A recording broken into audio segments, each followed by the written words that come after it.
Today I want to talk about basically why pack openings are said to get views and gameplay is kind of said to, well, not get views and be less useful for a YouTuber. Gameplay is not considered something that will get them views, so they don't do it. And that's kind of bullshit. I'm going to go ahead and say that. It's really not that cut and dry, and people make it out to be that cut and dry because, frankly, they will not give their gameplay the context it needs to be worthy of YouTube. At the end of the day, everything is about context. Give something the right context, and people will watch it. So, for example, Nashville Predators versus Chicago Blackhawks during the regular season in the United Center. What do you see? You see a full crowd. It's Chicago. But overall, you're not going to get too much viewership outside of Chicago. In Nashville, people aren't going to be too interested. Unless it's near the end of the regular season, right? You build in that context, playoff implications, all that. You might get a little bit more, but in general, people won't talk about it too much. But you get a triple overtime game last night, and people are going to be talking about. People are going to be watching it. The context is set. People care about that, and it's nothing physically changed. Still in the same building, still the same players, still the same everything, except it's totally different, right? That's obviously an extreme example, but that kind of gets across my point. And now I'm going to talk about the different types of NHL videos and how context relates to them. So we've got pack openings, which, I mean, that kind of explains itself.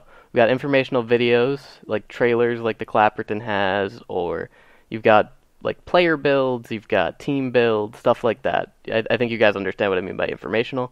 Then you have gameplay. Obviously, that's pretty self-explanatory as what that means.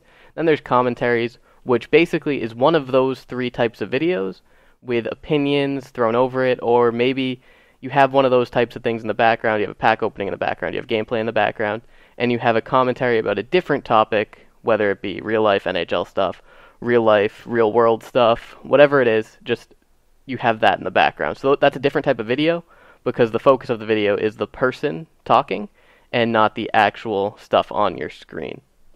Packs create a base level of context that's just absolutely universal. There's a reason people open packs themselves. Like, there's a reason you want to get in the game. And so if I had like 100 free packs sitting there, I would open every single one of them because it's fun.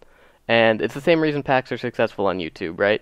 So you're watching someone open packs, and if they get something good, they'll get a reaction. Like, there's a reason you're watching it. It's because you can't necessarily do it yourself, and they're providing this entertainment for you, and the context is just there.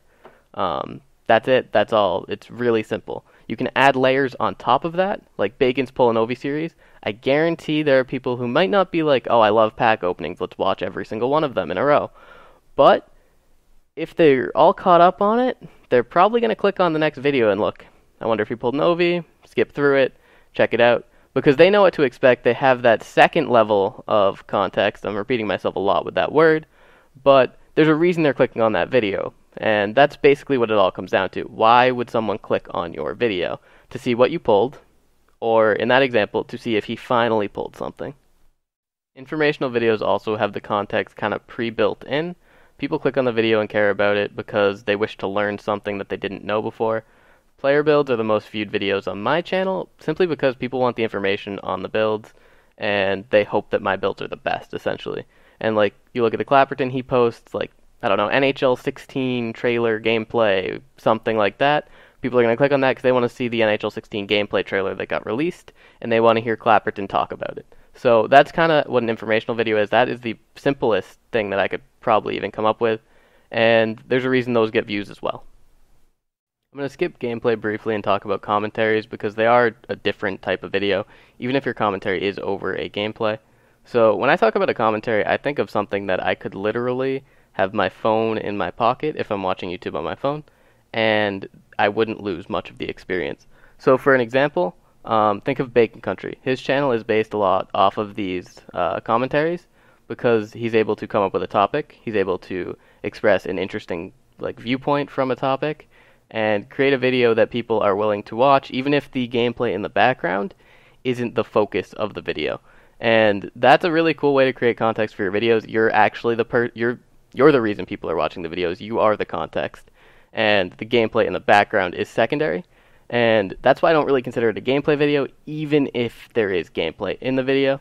And now we can get into the actual gameplay videos. I can finally talk about how context can be created there and how YouTubers can actually make gameplay videos and still get views.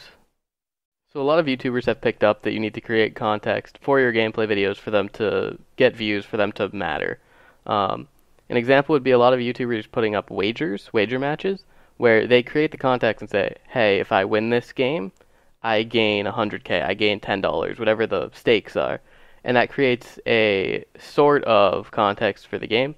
The issue with that, and it's still a good video, it's still a good idea, the issue with that is it doesn't really create any context for your viewer, as the result of the game doesn't change anything in their viewing experience. It's just they see the gameplay, and you get the 100K.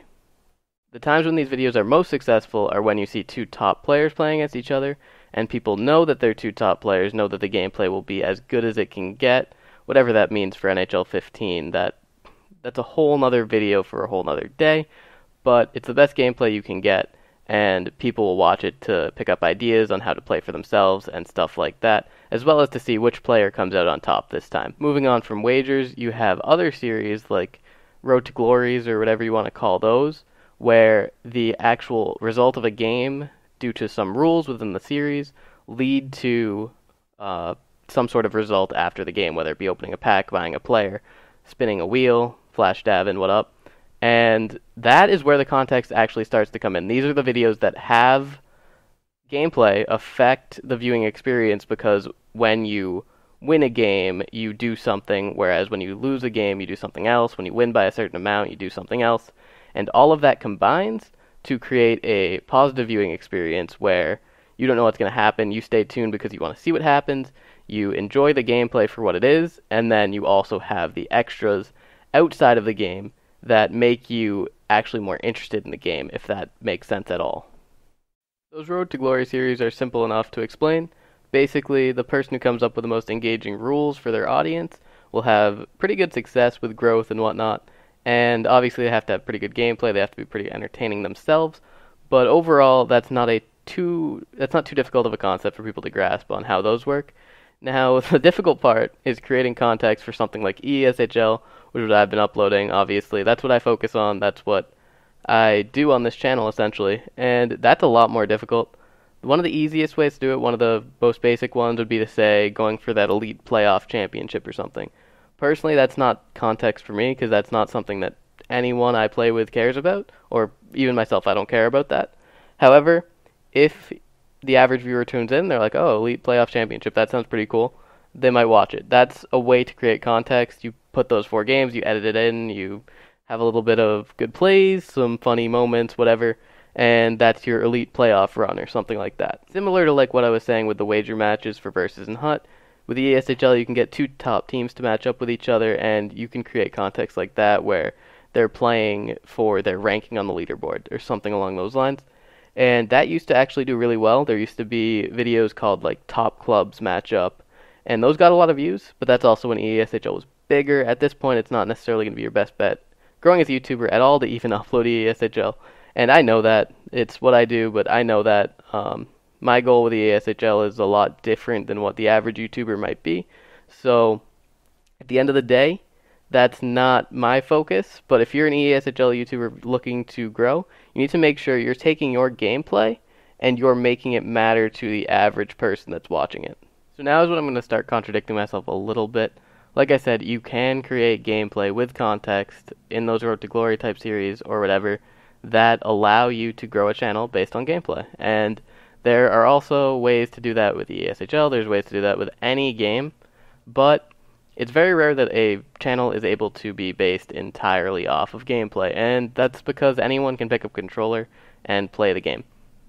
Even someone who is in like the most competitive like scene, like the Call of Duty scene, which isn't the most competitive, but strike that from the record, we're talking about Nadeshot now.